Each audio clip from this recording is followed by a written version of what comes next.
Okay, so we're discussing. This is the Perek Ches. Perek Ches began with the machlokas about the kruvim. That's how we begin our story. So there's a machlokas about the kruvim, how the kruvim were made. Were they made facing one another, and then they turned occasionally, or were they made sideways, like slightly, partially towards the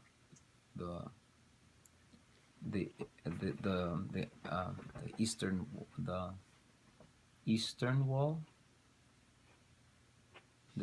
wall, partially to each other. Could be one eye to that, one eye to that. Okay. So Nefesh HaChaim is going to try to compare this machlokas of the kruvim to the machlokas, the famous machlokas of Rabbi Shmuel and Rabbi Shimon about learning and working, right? Learning and working. Mm-hmm. Okay, so we saw the Gemara last time, and the Gemara had a lot of holes. So he's going to start with it. So let's start from there. I'll be honest with you, I've been looking through this for a while now, and the more I read it, the less I understand it. So maybe as we go along, maybe it'll clear up, but I'm not sure. Okay, so let's see if we could work it out. So he's going to repeat the Gemara again. So for those that were not there, so it's going to be fine. Okay, v'inyan. So the matter is, like they said in the Perek Mevorchim, Tana Rabbanan, our rabbis have taught, v'asafta deganecha, and you should gather your grain. Right? It says in the second paragraph of Shema, and you will gather your grain. Right? So the Bryce over there says Lefisha Ne'emar. It says in a different place, L'yomush Sefer HaTorah Azem Mipicha, that this Sefer Torah, this Torah should not cease. L'yomush should not cease from your mouth. Right? So Yochel Dvarim Kiksovan.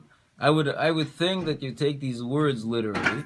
I would think that you take these words literally, meaning a person has an obligation to be studying Torah absolutely 24/7, right? Yochel advarim keksoven. Talmud loimer, no. So that's what the pasuk says. V'asafta deganecha, and you will gather your grain. So what does that mean? If you're gathering your grain, you're not learning. So which one is it? Are you gathering your grain, or are you learning 24/7? So this Tana says, this Rabbi Shmuel says, hanheg bahen minhag derech eretz. Practice with them the practice of derech eretz. Derech eretz meaning parnas. Practice with them the way of the land. Okay? We'll see with whom in a second. But that's what it says. Practice with them minhag derech eretz. Divrei Rabbi Shmuel. These are the words of Rabbi Shmuel. Okay? So that's the first opinion, you balance it out. You balance learning with working. Okay? Second opinion, Rabbi Shimon Bar Yochai says, Rabbi Shimon Bar Yochai Omer, Efshar Odom Chorish B'Shas Charisha, is it possible that a person is going to have to plow at the time of plowing, and then he continues and he says, plant in times of planting, work on the field times of the year. There's so many responsibilities to your parnasa. Torah matehei aleha. What's going to be with the Torah? What's going to be about the Torah? Ella, rather, bizman sheYisrael oisin utzoyin shel mokom. At the time when Jews are fulfilling the will of Hashem, malachta nasas al yedei acherim, their work is done through others. Ubizman she'ein Yisrael oisin utzoyin shel mokom. But when the Jews are not fulfilling the will of Hashem, malachta nasas al yedei atzman, then their work is done through themselves. Shenemar v'asafta deganecha, as it says, and you will gather your grain. Okay? So that's the Gemara. So we have a contradiction. One pasuk says, the Torah should never cease from your lips. One pasuk says, and you will gather your grain. So first Mandomer says, Rabbi Shmuel, okay, balance it out. Right? Both are true. There's no contradiction. You balance it out. Right? You balance it out. The other Mandomer says, no, you don't balance it out. You always learn.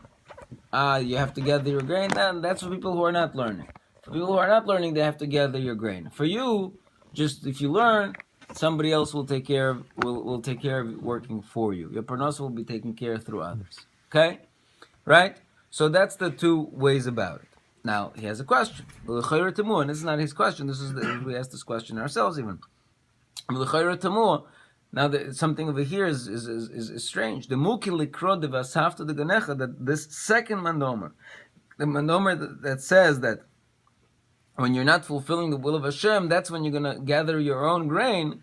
He's saying that when you're not fulfilling the will of Hashem. The parsha begins, right? The second chapter of Shema begins, and it will be when you will listen to my commandments, right? Mm-hmm. So that whole first half of that parsha is speaking about listening to Hashem's commandments, right? So how is he saying in that? And though the words "V'asafta deganechan," you will gather your grain, they're located in that part of the Shema when you are listening to the Hashem. So how could he talk about? How could Rabbi Shmuel say, Rabbi Shimon say that that's talking about when Jews are not fulfilling the will of Hashem, right? And it says lahava, and you love Hashem, and you serve with all your heart.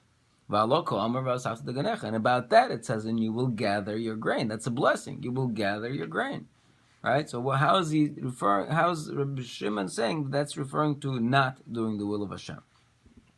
Okay, so that's the question. So let's see how he resolves this.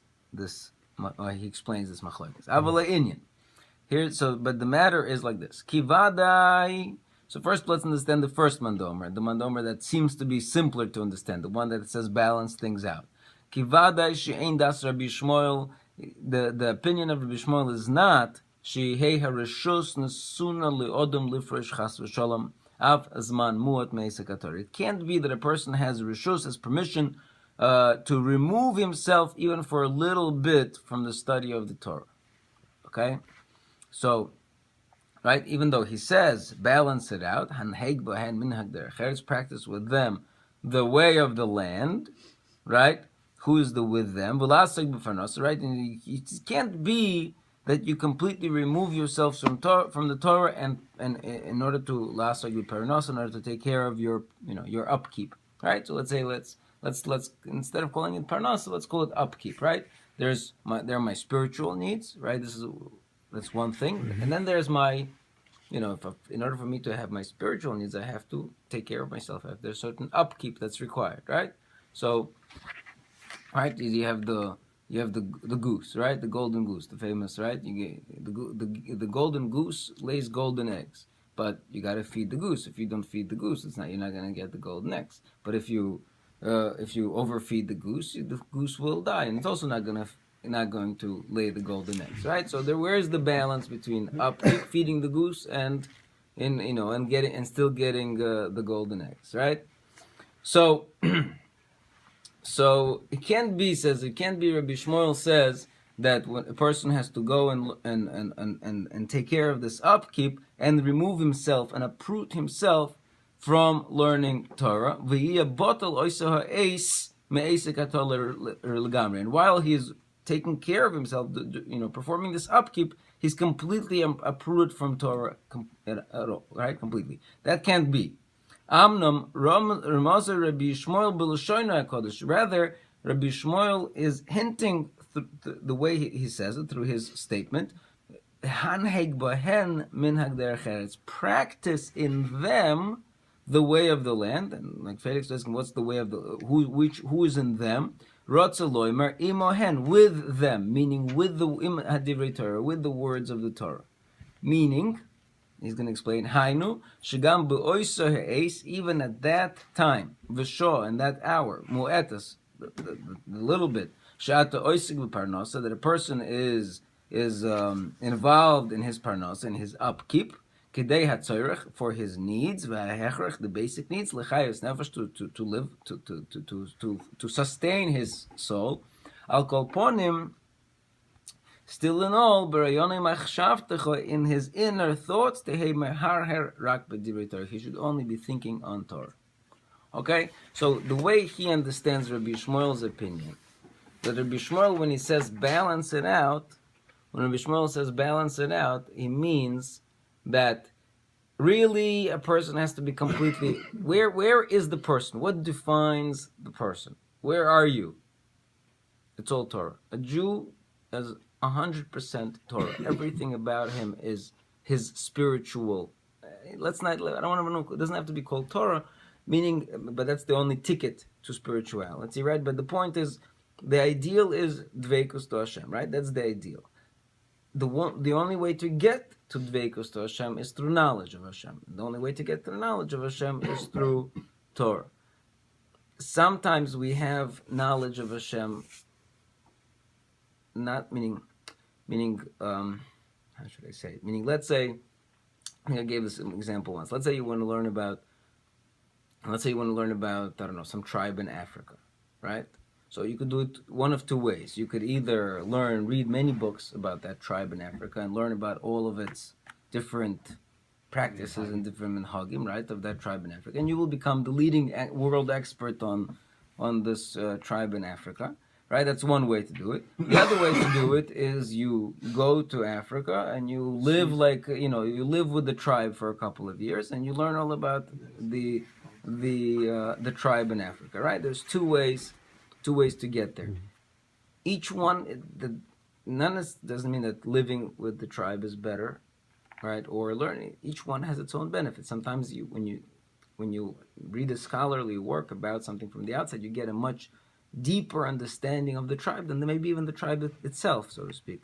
But on the other hand, you're getting like a second flavor, second layer. It's not a person like who's from. It's not an insider's perspective, right? Mm-hmm. On the other hand, a person who goes to Africa, he's getting an insider's perspective, but he might not get, all of the particulars and all of the details and whatever, right? So same thing here. When it comes to dveikus to Hashem, there's two ways to connect to Hashem. There is the book, so to speak, right? There is the book, and then there is mitzvahs. Mitzvahs is we already discussed already, but the mitzvahs that we are doing, they are like the equivalent of what Hashem does. So when a person does the mitzvah, he's like joining the tribe, so to speak. He's going into Hashem's territory and he's doing the actions that Hashem is doing, right? So there is a way technically, again I say technically because it's almost impossible. There is a way technically through performance of the mitzvahs, totally connection to the mitzvahs, to like experience godliness firsthand, right? And then there is the Torah learning, which is again it's slightly different. I can't. I'm not doing it justice because again, at the end of the day, you have to come to the same knowledge. It's not about performing the mitzvahs that does not bring you to that internal knowledge. If you're just performing the mitzvahs like we do, it's just our mitzvahs are still in the way that are down here. We're not traveling up there to where the mitzvahs are taking us, right? For us, it doesn't really apply. For us, really, only the Torah is the way to get to God, to knowledge of God, right? The mitzvahs do not really take us there because we don't. They might take us, maybe when we get to Elam Haba, Hashem's going to say that really there was all these hidden things happening to your soul that you didn't even realize. But there are some people, individuals, who through the performance of the mitzvahs are literally experiencing true godliness.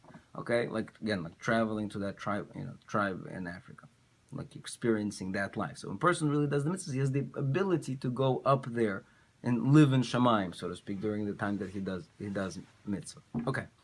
Anyway, so when we're talking about Torah, we're not talking about necessarily Torah. We're talking about knowledge of God. Okay. So that's really what defines a Jew. What defines a person who wants to be godlike? That his whole life is about this. His whole life is dedicated to his spiritual being. Now, again, those are the golden egg. Those are the golden eggs, right? Now, in order to lay the golden eggs, he has to also feed himself. He has to provide for himself. He has to take care of himself. He has to take showers. He has to brush his teeth, right? He has to work in order to be able to pay the bills, in order to have a house, right? These are upkeep. This is the upkeep that he has to do in order to allow himself to do this, right? Good. Now, but however, what is his whole being? So even at the time that he's doing the upkeep is only it's only external to him.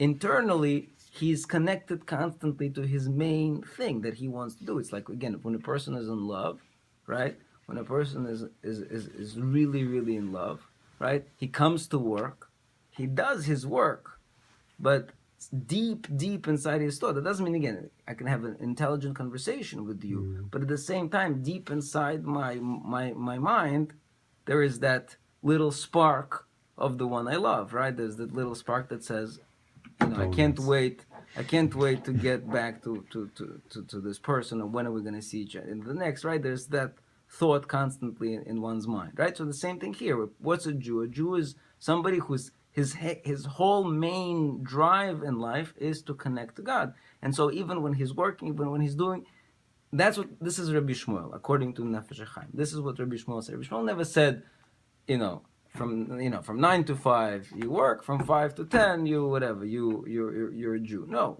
you're a Jew 24/7. Okay? But sometimes you have to you have to take care of this. But where is your brain located? Your brain, your heart, your soul, that you're still located over there. Just temporarily you're involved in this particular action. Right? So that's how he understands Rabbi Shmuel. And where does he get this understanding? From these words of Hanheg Bohen Minhag Derech Eretz. Practice with them, who's with them? With the words of Torah. Meaning what? What does it mean? Practice with the words of Torah Minhag Derech Eretz. Derech Eretz means working, right? The way of the land.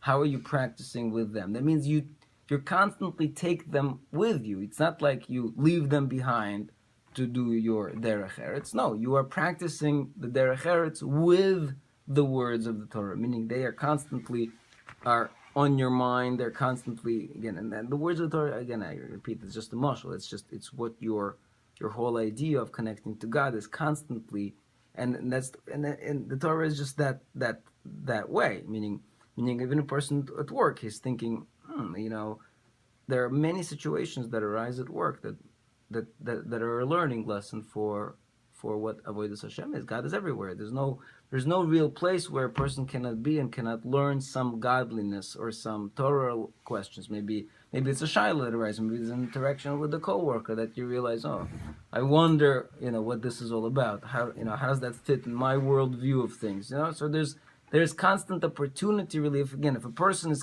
constantly connected or wants to be constantly connected to God, there's always an opportunity to keep growing at every single, right? Maybe sometimes it's more intense, sometimes it's less intense, but there's always an opportunity. Okay, so that's how he understands Rabbi Shmuel. V'chein Rava, and then he says, similarly Rava, right? The Gemara over there says, that the Gemara continues, that Rava Omer l'talmidav, that Rava says to his students, B'yume Nisan v'tishrei lo tischazu kamoi.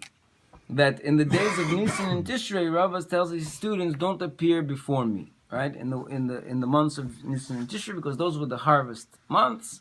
So therefore, they used to, right, if they worked a lot during those months, they can do well for themselves to give them a peace of mind for the rest of the year, right? So that was like a big profit opportunity, right? Seasonal, whatever it is, profit opportunity. It says, and you may Nisan and Tishrei, don't appear in the Beis Medrash. Go take care of your needs. So this way, the rest of the year you could be more available to learn. Now he told them, don't appear before me. Avavada, of course, certainly. I'm sorry, Daika. Again, this is exact. Don't come to the Beis Medrash.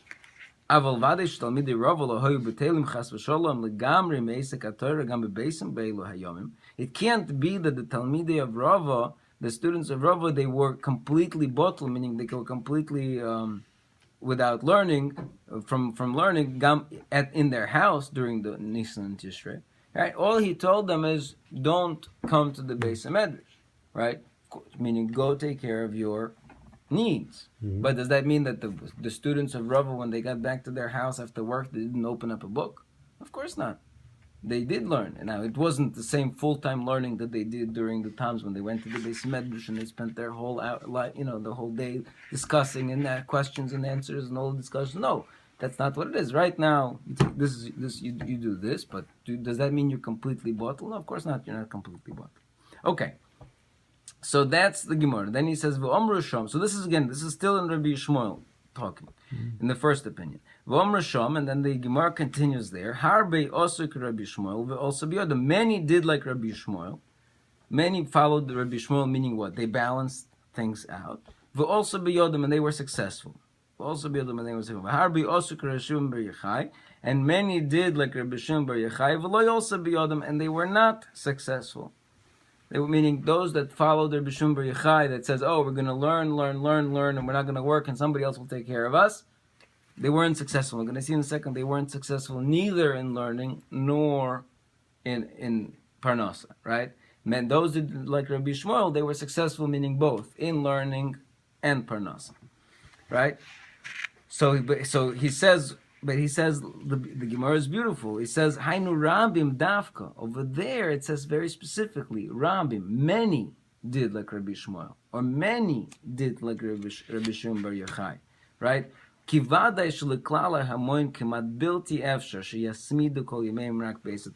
the general populace, forget your needs for upkeep. Let's say there would be no need for upkeep. Think about it for a second. Let's say there is no requirement for us. Okay, you are a billionaire. You don't have to work. Okay, you could sit and learn like Rabbi Shimon Bar Yochai the whole day. But not everybody is capable of that. Right? There's no question that not every person is capable to constantly be productive and learning 24/7. It takes a certain mindset, right? So therefore, from the question is from the benefit of learning. A person should always be productive, right? Forget parnos. If any person says comes to his Rosh Hashiva, to his whatever his rabbi, and says, Rabbi, what should I do? Should I learn 24/7 or not? I don't need money. He might tell him, no, should not learn 24/7 because at the end of the day, you're not going to be productive. Okay, you don't have that mindset. You're not going to be productive. You learn 2 hours a day, with your whole heart and your whole soul and everything. The rest of the time, do something else. Maybe not parnos, maybe not, meaning not upkeep. If you don't need upkeep, why take care of upkeep? There are other things you could be doing, right? You could be building yeshivas. You could be, doing chesed. You could be doing a whole bunch of other mitzvahs. You could be davening. You could be. There's many other mitzvahs that you could devote your life to, as long as but no question a person's life has to be devoted to one thing, which is, again, dveikus, to connecting to God, right? But the question is, but now back to our reality. Our reality is we have two things. A, not everybody is capable of learning 24/7, and B, even if we are capable, we still have the basic upkeep that's required from us. Not that it's just that's the only way to continue doing what we're doing by taking care of our needs, right? So he says so therefore he says kivadish l'klal hamoin, for the regular populace, for the general populace, kimat bilti efshar sheyasmidu kol yimei rak beis haTorah. It's impossible for them to continue and learn all the time. That in order not to steer away towards some kind of upkeep, right? Parnosa mezonis cloud, right? Well, furthermore, we see they said in Pirkei Avos, right? The famous thing in Pirkei Avos, Kol Torah she'enim hamalacha, that any Torah that is not accompanied by work, right? Any Torah that's not accompanied by work, what does it say? It says soifer lizbatul. It will come to be mevatul, right? So 1 second. So let's ask ourselves. Meaning, if we're really this question, we should have asked ourselves before. Rabbi Shimon Bar Yochai says you have to learn 24/7, and somebody else will do your work for you, right? That's what Rabbi Shimon Bar Yochai says. What do you mean? Pirkei Avos says not like you. Pirkei Avos says, any learning that's not accompanied by work is not going to be successful. Right? Pirkei Avos says any learning that's not accompanied by work is not going to be successful. So what's Rabbi Shimon Bar Yochai saying? You have to learn 24/7, right? So the answer is like this. Pirkei Avos is talking about for everybody. Right? Pirkei Avos is a book for all Jews, right? For everybody. So for every regular person, that's the general principle. The general principle is that any Torah that's not accompanied by work, in the end, it's going to be lizbatul. It's going to come to nothing, right? Aval yochid, however, there are individuals that are accepted from this. Yochid, an individual atzmai by himself,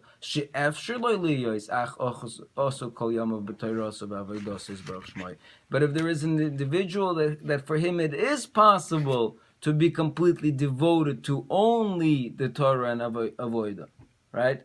does that mean so? Vaday shechoyv mutelos elov shloi lifresh af zman muot metoyer v'avodah. Then on him it is an obligation not to be removed even for a second from his Torah and his avodah, right? Leisik parnasa chas v'sholom, in order to take care of the upkeep, what's called upkeep, right? So again, meaning. Ukedas Rabbi Shimon Bar Yochai, and that's like the opinion of Rabbi Shimon Bar Yochai. So he's speaking to a small minority. So let's try to lay things out and let's try to understand, because I'm not exactly clear what he wants to say. Meaning, so we have a machlokas, right? It's not the point. He's not saying what I would have thought he would be saying, that really there is no argument. Really, there is no argument. That's what he could have said. Rabbi Shimon Bar Yochai is speaking about a select group of individuals who have it in them to spend their entire life learning, and they will not lose their productivity. They will continuously, be renewed and regenerating ideas and productive, and this is their whole being, and they will learn 24/7, right? And they will be productive as a result. And those people, those select individuals, should not spend even a minute amount of time on parnasa. Somebody else will take care of it for them. Okay. Then comes Rabbi Shmuel, and Rabbi Shmuel says that's good for some people, but most people, they can't learn 24/7, so therefore they have to balance it out. And it could be balanced for different people, will be different. For some people, it's going to be more work, less learning. Some people, it's going to be more learning, less work. It depends. Everybody will find their own balance that's fit to them. That's what I think he should have said. But he's not saying that, because he clearly understands that there is a machlokas here, that there is an argument, that Rabbi Shmuel does not agree to Rabbi Shimon Bar Yochai, and Rabbi Shimon Bar Yochai does not agree to Rabbi Shmuel. I don't know then where exactly are they arguing. Right? It seems everybody should get along, right? We understand that there are different kinds of people, and everybody should be, right? So I'm not sure. So let's leave this with the question. Maybe as we go along, it will become clearer.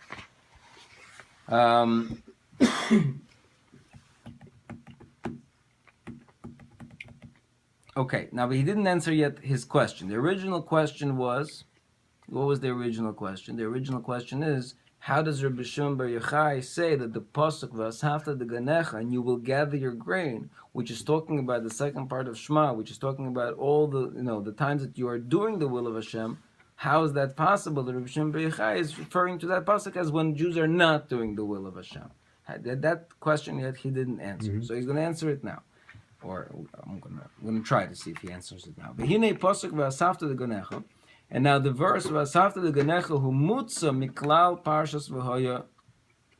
This pasuk is accepted from the rest of the parsha of v'hoya. How does he know that it's accepted? Shekula nemra b'loshen yochid, because the b'loshen rabim, because the entire second chapter of Shema is spoken in plural, right? And it will be when you will listen, meaning you, the many people, will listen to right, to all my commandments, with all your hearts, plural, right, and all your souls, plural, right? That whole parsha is in plural, except for these words, v'asafta, upasuk v'asafta, and you will gather your grain, nemar b'loshen yochid. Actually is speaking in singular. Why did it switch? The entire pasuk is speaking in plural. The entire parsha is speaking in plural. Over here, v'asafta deganecha, and you will gather your grain. The ganecha means your one person grain, right? V'asafta, and you, one person, will gather your grain. That's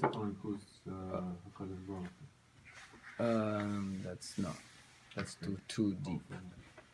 I think it's more to the level of the people, which level are they hanging on. For instance, if they come to a rabbi, 2 students, to a big HaChaim, and 1 student, how long I have to be learning the Torah a day? 11 hours for you. What about me? For you, 2 hours is enough. The rest, you go work. Why? Why he 11? Why me? I'm 2? Because you're not in his level.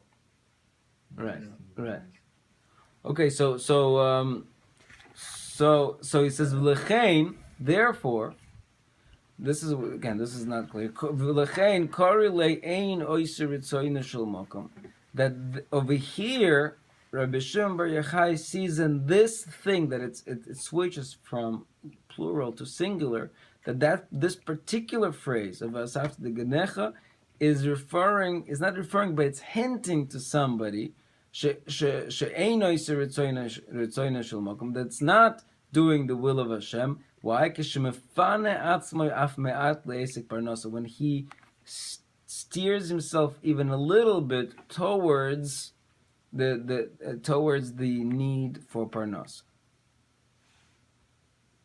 Okay, so the way I understand it, and I think there's meaning these, like I said before, the question was originally asked by other Rishonim as well. This question of why is how's Reb Shimon referring to, and there are different answers, right? So we discussed last time two possible answers. Either these words v'asaf de genecha are not really part of the rest of that chapter, or there may be three levels. There is the ideal, there is ideal, which is not the ideal, and then there is the non-ideal, right? So he seems to be going with those opinions that understand that the words v'asafta de genecha are not connected to the rest of the parsha. They already not part of the ideal. They're not part of the ideal. Now, but does that mean? Is it referring to somebody?